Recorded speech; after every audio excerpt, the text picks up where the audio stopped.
सब कहते हैं कि शिव आदि योगी हैं, लाखों लाखों साल कैलाश पर्वत पर बैठ के ध्यान लगाए रहते हैं। और अगर मैं कहूँ कि शिव ने कभी ध्यान किया ही नहीं तो, और अगर सच ये हो कि वो ध्यान नहीं लगा रहे थे बल्कि पूरी दुनिया उनके ध्यान में समा रही थी। वेलकम टू माइथिक स्टोरीज, जहां हम ऐसी ऐसी कहानियों के राज खोलेंगे जो आज तक कोई जान ही नहीं पाया। अब जो हमें चीजें बताएंगे शिव जी के बारे में कि वो कैलाश पर्वत पर बैठे हुए हैं, ध्यान में लीन है, आंखें बंद है और गले में सांप है, तो सब उस पिक्चर को देख के बोलते हैं कि ये आदि योगी हैं, पहले योगी, शांति और तपस्या के प्रतीक। बट व्हाट इफ हमने उस पिक्चर को बहुत गलत समझा हो?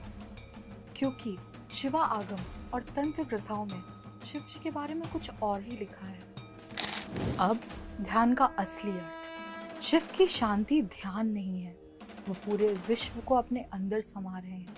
तंत्र कहता है शिव ध्यान नहीं करते क्योंकि वो स्वयं ध्यान है। जब वो आंखें बंद करते हैं तो वो विश्राम नहीं कर रहे होते बल्कि पूरी दुनिया के दुख और दर्द अपने अंदर खींच रहे होते हैं। जब हम कहते हैं शिव शंभू, तो हम किसी भगवान को नहीं बल्कि एक ऐसी शक्ति का आवाहन कर रहे होते हैं जो पूरे ब्रह्मांड को संभाले बैठा है।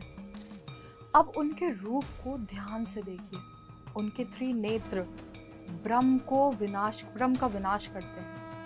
उनकी जटाओं से निकली गंगा हमारी पास्ट लाइफ्स को दिखाती हैं, और जो उनका राख से लिपटा शरीर है वो ईगो डिस्ट्रॉय करते हुए दिखाते हैं। और हर अंग उनका एक संकेत और एक मंत्र है। अंतर छुपा हुआ सच, शिव का ध्यान शांति नहीं है, वो एक रूप है नियंत्रण का। कई कहानियों में लिखा गया है कि जब शिव बोलते हैं तब विनाश होता है, क्योंकि उनका सन्नाटा सृष्टि का संतुलन बनाए रखे है, तभी उनका नाम महाकाल है। इसलिए अब जब भी आप शिव को ध्यान में देखें तो ये मत पूछिएगा कि वो क्या सोच रहे हैं, ये पूछेगा कि what is he preventing from being released. और ये तो सिर्फ शुरुआत है। ऐसे देवता हैं जिन्होंने कभी जन्म लिया ही नहीं, ऐसे देवता जो श्राप से घिरे हुए हैं, और ऐसे रहस्य जिन्हें हमारे शास्त्रों से हटा दिया गया। सब्सक्राइब कीजिए माइथिक स्टोरीज को, और याद रखिएगा पुरानी कहानियां नहीं, वो कोड होती हैं।